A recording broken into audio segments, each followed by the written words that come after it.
Tie garsai, kuriuos dabar ką tik girdėjome, šių dienų kontekste ir ypač jauniesiems šio vakaro susirinkusiems dalyviams tikriausiai skamba kaip iš kino filmo. Nors mes ką tik girdėjome autentiškus garsus, įrašytus prieš 33 metus, kaip tik prie Vilniaus televizijos bokšto. Atmosfera buvo tokia, kaip ką tik girdėjom. Ir tai nebuvo filmas. Tai buvo tikri įvykiai, kurių mūsų tarpe yra, matau, dar daug liudininkų, kurie tą dieną prieš 33 metus, sausio 12-osios vakarą, tame tarpe ir didelė dalis jurbarkiečių telkėsi prie televizijos bokšto, prie Lietuvos Respublikos Seimo rūmų, kad apgintų laisvę. Mūsų šios dienos atminimo valanda, kuri beje prasideda visuose, neabejoju, visuose Lietuvos miestuose, miesteliuose, kaimeliuose, kiekvieno širdyje. Tai padėkos ženklas tiems, kurie be jokios abejonės stojo ginti laisvės, nepriklausomybės, ką tik paskelbimo, atkūrimą. Deja, buvo ir žuvusių, bet šiandien aš džiaugiuosi, kad ir jurbarkiečiai esame vėl kartu. Nors praėjus tiek metų, noriu pacituoti, dalindamasi savo prisiminimais, profesorius Vytautas Landsbergis, tuo metu buvęs atkuriamojo Seimo aukščiausios tarybos pirmininkų kalbėjo. Praėjus 30 metų. Sunku ir pačiam patikėti, kad sausio 13-osios nakčiai, kurią dažnai pavadiname kruvinąja arba išbandymų naktimi, jau tiek daug metų. Manau, kad ją galima būtų pavadinti ir mūsų vienybės, ryžto, garbės naktimi, kuri leido išbrėkšti visai kitam rytui. Laikas lyg upės vanduo daug ką nuneša, sumaišo, ir tai, kas vieniems atrodė ir atrodo nepaprastai svarbu, tragiška, didvyriška, dabar, praėjus tiek metų, kitiems gali atrodyti tik kaip tolima, dabarčiai nelabai svarbi istorija. Nenorėčiau tuo tikėti. Aš tuoj pat pacituosiu prieš kelias dienas gautą vieno jaunuolio studento laišką arba patikinimą, greičiausiai parašymą. Ir tuo pačiu prisimindamas šių dienų socialinę bėdą ir nelaimę, turiu galvoje Kauno įvykius prieš kelias dienas ir kaip lietuviai susitelkė, kaip jie visi stojo vienon gretom. Tai tą abejonę profesoriaus galėtumėme ir išsklaidyti. Taigi cituoju šių dienų laišką. Kartais paklausiu savęs, ar elgčiausi šiandien taip pat, kaip elgėsi mano tėvai tą 1991 metų sausio 13-osios naktį. Tikrai taip, nes Lietuva tai mūsų senoliai, mes, mūsų vaikai ir vaikaičiai, mūsų draugai ir kaimynai, mūsų žemė ir mūsų dangus, mūsų kalba ir mūsų istorija, mūsų džiaugsmas ir mūsų skausmas. Tad ar galima klausti, ar ginčiau save? Be abejo, taip. Vėl visi gintumėmės kartu, nes Lietuva tai mes visi. ir nėra jai svarbesnių ar bereikšmių. Vilniuje uždegami atminties laužai ir mes taip pat užsidėkime savo laisvės liepsnos aukurą. Aš kviečiu šaulius uždegti jį.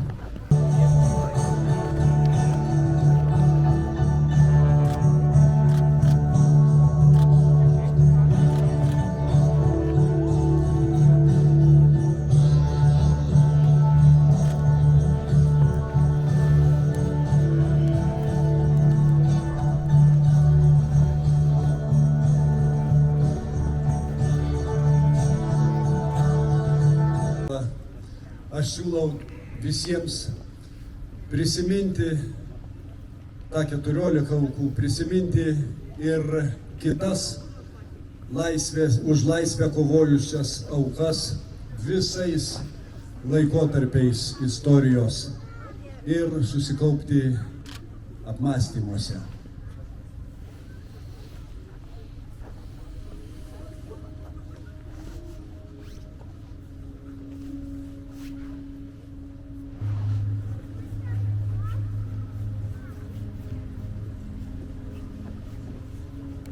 Ačiū.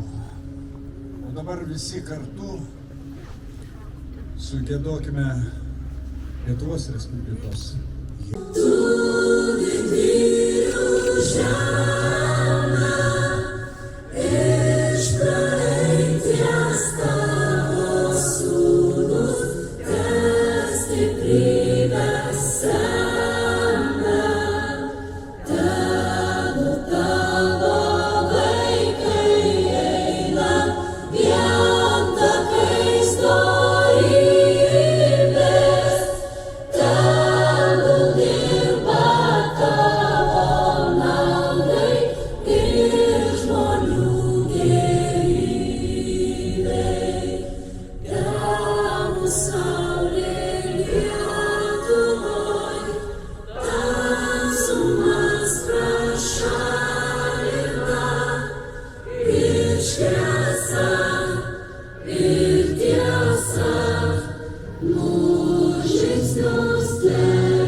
Metų sausio 13 naktį žuvo 14 lietuvių, mūsų brolių, seserų, tūkstančiai buvo sužaloti, bet daugybė žmonių širdyse atsivėrė didžiulė properša, skausmo properša, kuri pažymėjo tai, jog taip kaip buvo nebebus. Ir žmonės suprato, kad reikia dėl laisvės kovoti.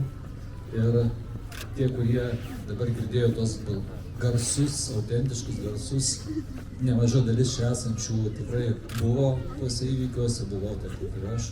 Ir dar dabar matome, kiekvieną kartą išgirdę tuos vaizdus, tą jausmą, bet visi prisimename tą bendrystės jausmą, kada visi stovėjo kabinė, kada dalinosi karštą arbata, maistu, kada žmonės nedaug ko turėjo, bet kada reikėjo aukoti, aukojo beveik nieko neturėdami, net savo vestuvinius žiedus.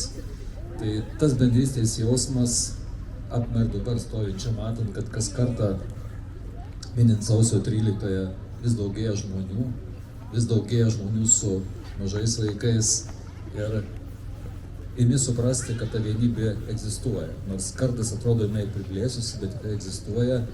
Ir aš noriu ypatingai padėkoti Jurbarko šauliams, Petro Paulaičio kuopos šauliams, kurie savo iniciatyvą šiame Laisvės gynėjų skvere rengia įvairias šventes, skatina jaunimą, rodo jiems pavyzdį, kaip reikia mylėti tėvynę, kaip reikia ginti laisvę, kaip reikia būti pasiruošęs jos gynybai. Todėl neabejoju, kad esant reikalui visi stosime į gretą ir kovosime už tėvynę. O šiandieną, šį vakarą, pagerbdamas žuvusius už laisvę, aš jų atminimui padėsiu žvakutę.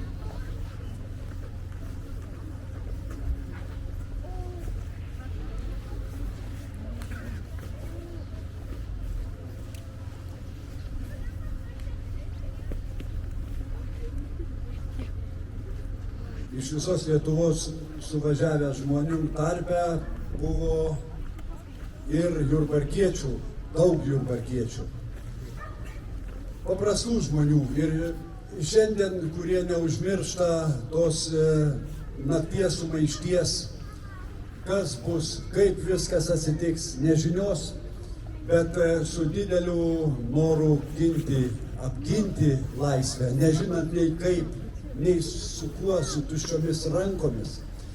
Ir savo atsiminimais šiandien noriu, kad išklausytumėte, pasidalins vienas iš jų, inžinierius Vidas Siaurusevičius. Kviečiu.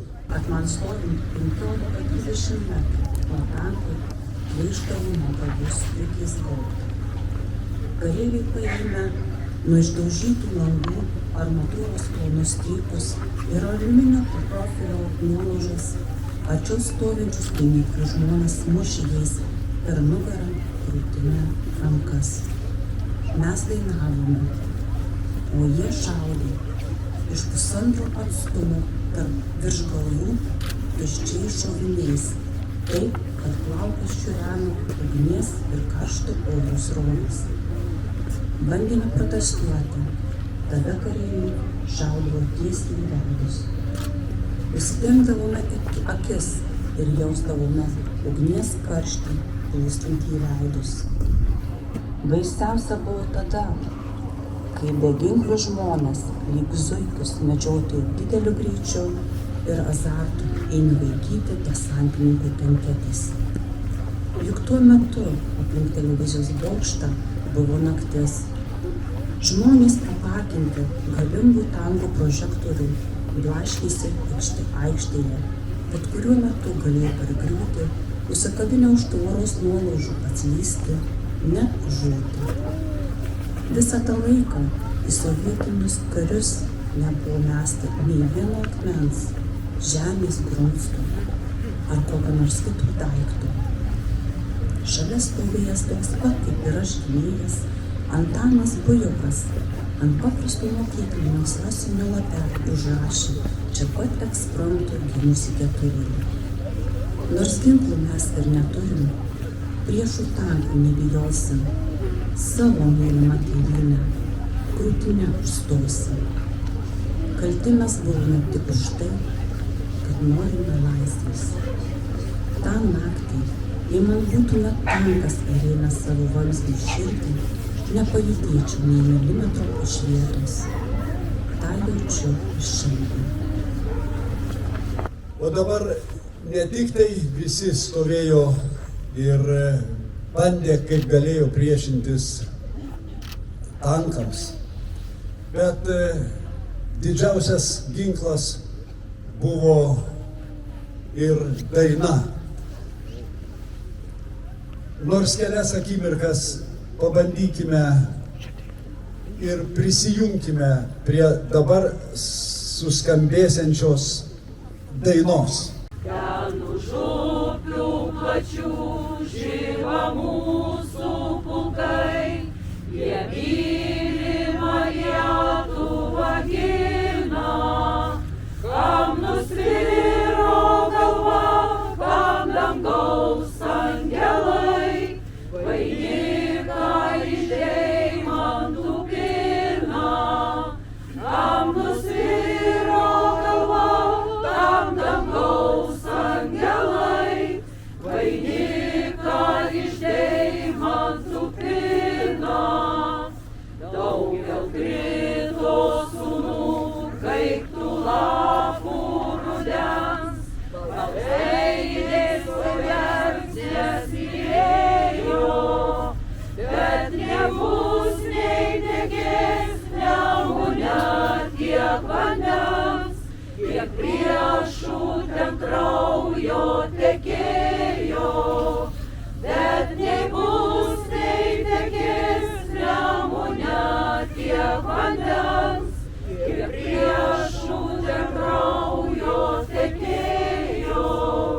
Vedė Vytautas ten didžiavyrių pulkus ir priešų sulaužė puikybę. Už devynias marias, už tamsiuosius miškus išvarė kryžiuočių galybę. Už devynias marias, už tamsiuosius miškus išvarė kryžiuočių galybę. Saulė leidos raudona ant Vilniaus kapų, kai duobę kareiviai ten kasė ir paguldė nuo brolių greta milžinų, o viešpats jų priglaudė dvasią ir paguldė daug brolių greta milžinų, o viešpats jų priglaudė dvasią. Atrodo, tie įvykiai, kurie buvo prieš 33 metus, jie nepasikartos. Bet istorija yra negailestinga ir laiks nuo laiko mes išgirstame ir kažkas kažkur netoli mūsų vėl prasideda ir vėl lyg tai esame budėjime. Aš prie mikrofono noriu pakviesti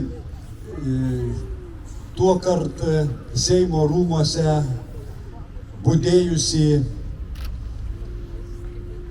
jurbarkietį, Lietuvos kariuomenės kūrėją savanorį Eugenijų Žukauską, kuris pasidalins savo atsiminimais. 33 metai praėjo nuo tų dienų įvykių. Tai nemažas laiko tarpas.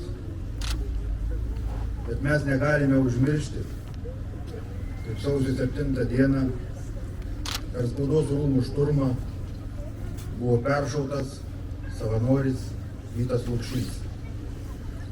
Po šio įvykio buvome visi išrikiuoti parlamente, tame tarpe ir 25 jurbarkiečiai. Ir mes prisiekėme, negailėdami jėgų ir gyvybės, ginti Lietuvos valstybę. Mes negalime pamiršti, kaip statėme barikadas, baldus buvusius viduje vertėm ant langų, kaip gaminome Molotovo kokteilius, vyko minavimo darbai. Kaip tą lemtingą naktį, apie 1:30, gavome komandą visiems į savo vietas ir užimti gynybinę poziciją, nes žvalgai pranešė, kad iš šiaurės miestelio pajudėjo sovietiniai tankai ir jie važiuoja link Seimo rūmų. Ginkluoti tuo metu pas mus buvo, palyginus su sovietinė, tai juokinga, lazdos, mantiruotės, medžiokliniai šautuvai, mažo kalibro šautuvai, kas kokį ir seną pistoletą turėjo. Ir sovietai tą puikiai žinojo, kad mes ruošėmės juos pasitikti ne su gėlėmis. Ir jie paskutinę minutę nusprendė, kad reikia pirmiausia užgrobti televizijos bokštą, kad būtų nutrauktas ryšys su pasauliu. Prie bokšto vyko žiaurūs veiksmai.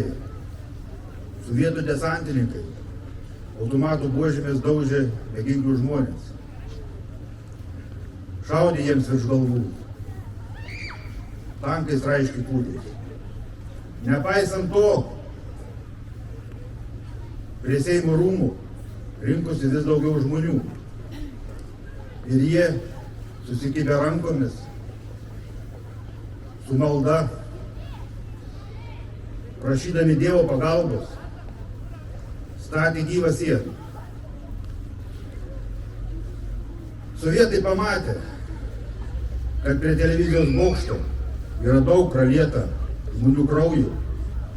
Kažkodėl tai jie nesiryžo pulti aukščiausios tarybos. Ir mes esame labai dėkingi visiems, kas tą naktį buvo kartu su mumis, nes tik tai jų dėka mes likome gyvi. Buvo visko. Ir baimės, ir panikos. Buvo tokių, kurie ir neatlaikė. Metė ginklą, metė uniformą, metė priesaiką. Ir gėdingai, liaudiškai tariant, tepė slides. Bet galime didžiuotis tuo, kad iš mūsų 25 jurbarkiečių tokių neatsirado. Ir todėl praeitų metų birželio mėnesį 4 iš jų, kol kas tik 4, valstybė suteikė laisvės gynėjų statusą. Vėliau, tikėkime, bus daugiau. Bet čia yra tik istorijos dalis. Mes galime kalbėti apie kitas kovas dėl nepriklausomybės. Kaip 1919 metais drąsiai Lietuvos savanoriai stojo į kovą prieš bermontininkus. Tuomet istorikų skaičiavimais žuvo apie 3,5 tūkstančių. Taip jie išsaugojo nepriklausomybę. Mes galime kalbėti apie 1940 metus, kuomet buvo prarasta Lietuvos nepriklausomybė. Tada buvo toks vyriausybės nurodymas nesipriešinti. Bet Lietuvos žmonės neapsikentė sovietiniai santvarkai, represijoms, persekiojimams, tardymams, stojo į ginkluotą kovą. Į miškus tuomet išėjo apie 50 tūkstančių Lietuvos savanorių. Ir taip jie beveik 10 metų vedė ginkluotą pasipriešinimą, gyvendami po žemę. Žuvo virš 20 tūkstančių. Kova buvo pralaimėta. Sausio įvykiai. Žuvusių 14. Sužeistų apie 700. Istorija liudija, kad laisvė kainuoja. Ir ji yra aplaistyta krauju. Šiandien mes matome, kas vyksta Ukrainoje. Akivaizdu, kad raudonasis slibinas, gavęs į dantis, vis labiau agresyvėja. Daužo viską iš eilės. Karas tai ne filmas. Ten žmonės žūsta kiekvieną dieną. Prieš Kalėdas vykdėme misiją į Ukrainą su parama. Ir mums buvo didelė garbė aplankyti ten kovojantį tarptautinį batalioną Bachmuto apylinkėse. Tarp batalione yra ir mūsų tautiečių, tarp jų ir jurbarkietis. Socialiniuose tinkluose kartais pastebima tokių komentarų. Ką jie ten veikia, dėl ko, tai ne jų karas. Komentaras tiems, kas nesuvokia realios grėsmės. Jie yra ten, ne šiaip sau. Jie kovoja, kad mes ramiai miegotume. Jie kovoja, kad mūsų vaikai nematytų žūstančių tėvų. Jie kovoja, kad mūsų vaikai nematytų prievartaujamų motinų. Atkartosiu украинечу карю žodžius. Спасибо, что вы нас не бросили. Kas nesuprantat, išversiu, ačiū, kad jūs mūsų nepaliko.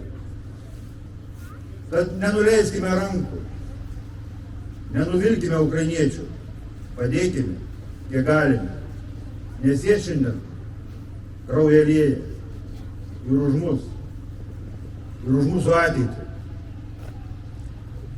Šiandien mūsų parama ir palaikymas jiems yra be galo svarbu ir reikalinga.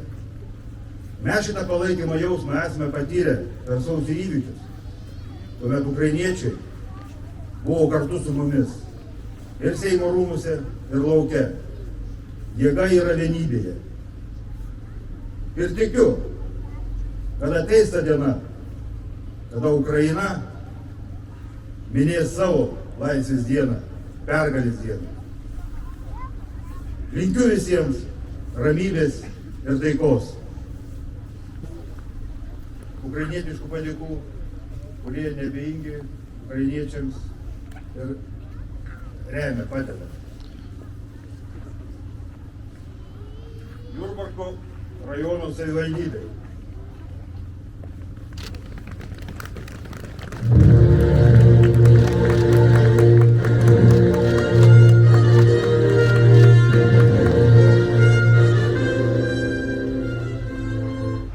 Jurbarko priešgaisrinė gelbėjimo tarnyba.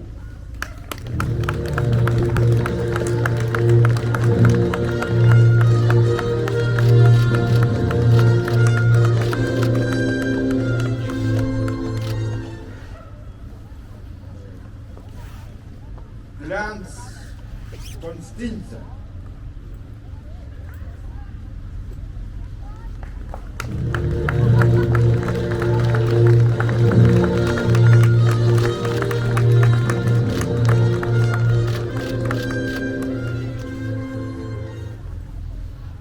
Antanas Žalgevičius.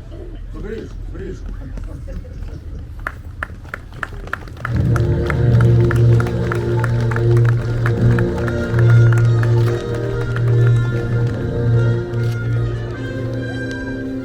Ramūnui Alminui.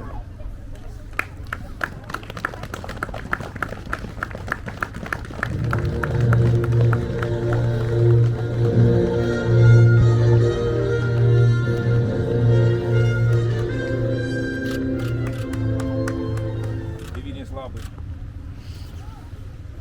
Pauliui Šašiui.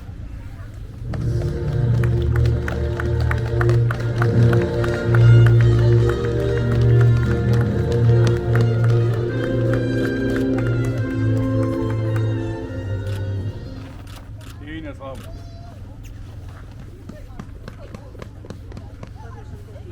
Viktorijai Žalgevičiūtei.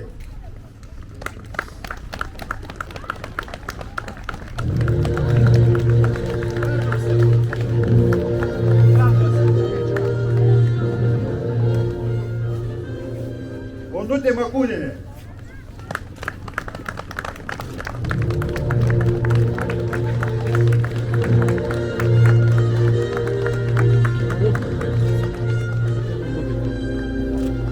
Ačiū visiems už kantrybę.